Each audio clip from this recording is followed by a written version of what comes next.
So the official story, the one they're telling us right now, is that diplomacy is working. Right. You turn on the mainstream news and you see all these headlines about uh, talks in Oman, stabilization in Ukraine. And the soft landing for the Yeah. markets. Always the soft landing. Exactly. But if you actually look at the math, the raw data from the intelligence wires this week, it's not a soft landing. We're looking at a systemic crisis. It's the difference between the map and the terrain. The map says we're in a rules-based international order. Uh-huh. The terrain, well, the terrain says that order is a hallucination. We're living through the fallout of the 12 Days War between Israel and Iran. We're seeing this peace through strength doctrine that feels a lot more like peace through force. The safety net is just gone. It's gone. Okay, this is a special edition of the Deep Dive. We're calling it Neural Pulse. Today, our goal is to strip away all of that noise and just look at the signal. The pure signal. Straight from the Intel briefing dated February 7th, 2026. And we're not here to comfort anyone. We are here to analyze. Precisely. Because the world isn't just changing, it's fracturing. And if you're still using the 2025 playbook, you're already behind. Let's analyze. Let's start with the first major anomaly. The report calls it a historical purge within the Chinese PLA. The People's Liberation Army. Yeah. Now, we've seen Xi Jinping do these anti-corruption drives before, but this feels different. They're talking about the removal of Zhang Yuxia. And to understand why this matters, you have to look at the pedigree. Zhang Yuxia isn't just a general. Yeah. He's a princeling.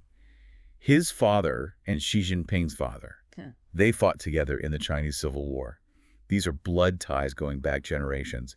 He was his childhood friend, his closest military ally. So this isn't just some bureaucrat. This is the inner circle. If Xi is cutting off his own right arm, it implies the paranoia in Beijing has, I don't know, reached a terminal velocity. It suggests the rot is so deep that even personal loyalty won't protect you anymore. And the specifics of that rot are just staggering. The report cites intelligence on the rocket force. The PLRF. Yeah.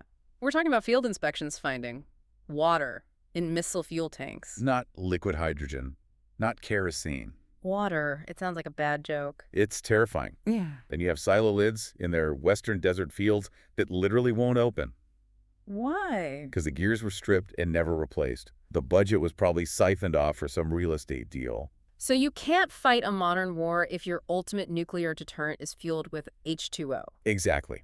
And this explains the purge.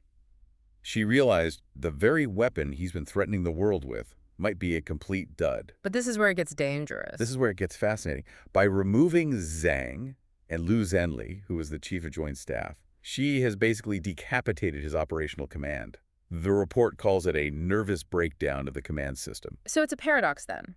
On one hand, the report suggests that in the short term, say the next 6 to 12 months, the risk of a coordinated invasion of Taiwan has actually gone down. You can't launch the biggest amphibious assault in history when your top generals are in jail. And your missiles are filled with water. Right. That's the optimistic read. That's what the markets are buying into right now. But the strategy section says something else. It says she is removing the brakes. He's replacing seasoned professionals, the guys who might tell him, no, Chairman, we are not ready, with Yes, men. yes men. Their only qualification is absolute loyalty. And a military run by sycophants is terrifying. It increases the risk of irrational, non-calculated aggression. If everyone's too afraid to tell the emperor he has no fuel, the emperor might just order a strike, thinking he's stronger than he actually is. The dragon is wounded. And a wounded animal doesn't act logically. It lashes out. Unpredictability is the new baseline for the entire Indo-Pacific. That theme, that unpredictability, it's not just in Asia. Let's shift gears to the Western Hemisphere because the rules of engagement there have completely changed. The briefing details Operation Absolute Resolve. January 3rd, 2026. Last month. And it reads less like a diplomatic cable and more like a techno-thriller. It really does. The U.S. didn't sanction Venezuelan President Maduro? No, they physically extracted him. Extracted is a very polite word for it. It's kidnapping a head of state. But the methodology, that's what we need to focus on. It was a fusion of cyber war and kinetic special ops. U.S. Cyber Command didn't just hack a few emails. No, they blacked out the entire power grid of Caracas. And that blackout? That was the force multiplier. Under the cover of total darkness, you had Delta Force and the 160th SOR. The Night Stalkers. The Night Stalkers. Yeah. Landed at the presidential palace, grabbed Maduro and his wife, put them on a bird, and flew them straight to New York to face narco-terrorism charges. I mean, think about the message that sends to every other adversary in the region. It's coercive management. It says, we don't need to negotiate with you anymore. We can just delete you. And look what happened. It worked. It worked. There's a transition government led by Delcy Rodriguez, who was Maduro's VP. Now she's playing ball with Washington. Why? Because she saw what happened to the boss. She knows she serves at the pleasure of the Night Stalkers. And the oil is flowing again. The report notes Venezuela's oil industry is being rapidly privatized, and interestingly, a lot of that oil is headed to India. And that's the geopolitical bank shot. By flooding India with Venezuelan oil, the U.S. is trying to displace Russian oil exports. It's an energy war disguised as a drug bust. But this kinetic diplomacy isn't just in South America. We're seeing the same aggressive posture in the Middle East with very different results. The Oman talks. Supposedly a de-escalation between the U.S. and Iran after the 12 Days War last year, but the report highlights one very specific detail about who was at the table. It wasn't just diplomats in suits. No. Sitting right there in uniform was Admiral Brad Cooper, the commander of USC ANTCOM. You don't bring a theater commander to a peace talk unless you're reminding the other side you have a loaded gun under the table. The report calls it the reality check. Yeah. U.S. demands are severe. Stop uranium enrichment or face steep consequences. But unlike Venezuela, Iran isn't blinking. Not at all. They just revealed a new missile, the Khorramshahr 4. And this is their countermove. It is. And we need to get technical for a second because the specs are the whole story. It uses hypergolic fuel. Okay, so for the listener who isn't a rocket scientist, unpack that. Why does hypergolic fuel change the calculus? Well, traditional liquid-fueled rockets take hours, sometimes days, to prep. You have to fuel them right before launch. And that's visible to satellites. It gives you a warning. Exactly. Hours of warning, time for preemptive strike, time to get defenses ready. But hypergolic fuel is different. It's shelf-stable. It's binary. The moment two chemicals mix, they ignite. No prep time. So the launch time is what? 12 minutes. 12 minutes. That is the timeline for the end of a city. That is what Iran put on the table. They're saying, you can threaten us with your admiral, but we can wipe out your forward bases before you can finish your coffee. The guardrails are completely gone. We're in a game of chicken being played with nuclear-capable assets. And that theme continues in Europe. The war in Ukraine. It's entering its 4th year, and the report mentions a June deadline. This is the Trump doctrine in action. The U.S. has given Zelensky and Putin a hard out. Summer 2026. Finish it. But a deadline just makes the violence spike. Of course. It's negotiation by freezing. And the data supports that. Russia broke the truce almost immediately. The report says on February 7th, just a few days ago, they launched 450 drones and 70 missiles in a single night. And the target wasn't military bases. No, it was the power grid in 8 provinces during weather that was minus 20 degrees Celsius. This isn't just knocking out the lights. It's a calculated attempt to break the civilian population's will through hypothermia. Yeah. Before June. It is medieval siege warfare with 21st century drones. There's also mention of this Dmitriev package, a rumored, $12 trillion reconstruction proposal? The carrot and the stick. But the stick is a hypersonic missile, and the carrot is probably a mirage. But what's really concerning, and this connects back to what we saw in Venezuela, is the spillover. The war isn't staying in Ukraine. You're talking about Poland.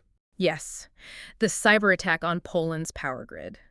The investigation confirmed it was the GRU, Russian military intelligence. This is critical. Poland is a NATO member. So technically, attacking its critical infrastructure is an Article 5 violation. It is an act of war. But NATO hasn't invoked Article 5. Because if they do, we're in World War III. So we're in this gray zone where Russia's poking the alliance, hacking the grid, and the West is trying to ignore it to keep the conflict contained. The firewall between the war zone and the safe zone is dissolving. It's gone. Which brings us to the part of the briefing that, that really hits home. We've talked about China, Venezuela, Iran, Ukraine. It's easy to see this like a movie happening over there. Right. But the report shifts aggressively. The section is titled The Turn, From Them to You. And this is where the listener needs to pay very close attention. Because the macro geopolitics are fascinating, but the micro implications, they're dangerous. We are seeing the Warsh shock. Kevin Warsh, Trump's pick for the Federal Reserve. A hawk's hawk. The era of easy money. It's officially dead. For 15 years, the deal was the Fed would print money if things got bad. Warsh was put there to break that psychology. And the reaction has been violent. Bitcoin crashed from, 125,000 down to 60,000, basically overnight. The everything bubble is popping. And that isn't just a red line on a chart. It's your purchasing power evaporating. It's your ability to retire disappearing. And the financial threat is only one layer. The physical threat is now here, at home. It connects right back to the cyber capabilities. The report mentions American Water. The largest water utility in the United States. Hacked. So we're not just talking about Poland or Caracas anymore. The battlefield has shifted. It is your faucet. It is your thermostat. The same cyber weapons used to freeze Kiev are probing American suburbs. The war is already here. It's just invisible. It's in the wires. So the takeaway is that the safety net we all assumed was there. It's barely holding the global order together. Yale cannot hold you. The report uses a very specific phrase. It says, the state is busy managing global chaos. Exactly. Washington is juggling a nuclear breakout in Iran, a command collapse in China, a war in Europe. Do you really think they have the bandwidth to save you when the lights go out in your neighborhood? That is a chilling thought. We're so used to outsourcing our survival. You call the police, you call the fire department. And that era is over. The war shock tells you the financial safety net is gone. The American water hack tells you the infrastructure safety net is compromised. The 12 Days War tells you the geopolitical safety net is shredded. So where does that leave the average person listening to this? It leaves them in a vacuum. And in a vacuum, you have to create your own pressure. What does that look like, practically? It means you have to stop asking, what will they do to fix this? They are busy. You have to ask, what will I do? So a shift from a passive to an active mindset. It's more than that. It's about becoming the warlord of your own life. And I don't mean that in a violent sense. I mean it in a sovereign sense. Secure your own supply chain. Secure your own financial liquidity.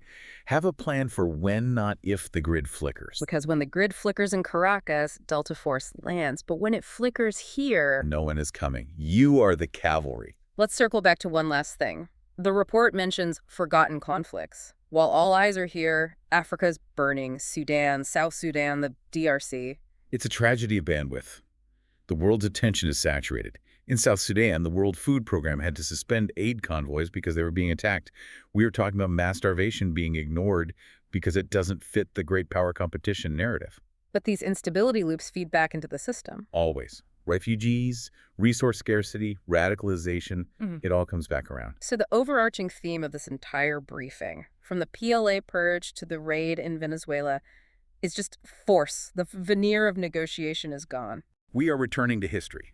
The last 30 years, the end of history. Pax Americana. That was the anomaly. What we're seeing now, this is the historical norm. Power dictates the outcome. And if you don't hold any power... then you are merely the subject of someone else's outcome. Okay, the final takeaway from the strategist section. It challenges the listener. Are you a victim waiting to happen, or the warlord of your own life? That's heavy language for an intel brief. It's meant to be. The situation is heavy. Look, you can't control Xi Jinping's paranoia. You can't control the trajectory of an Iranian missile.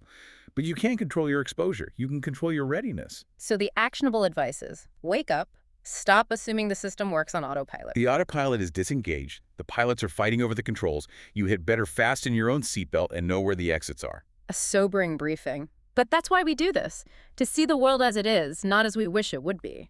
Clarity is the most valuable commodity in a complex world. We've covered the purge in China, the raid in Venezuela, the standoff in Oman, the economic shock. The vacuum is here. Interpret the silence accordingly. This has been Neural Pulse. Decide your move.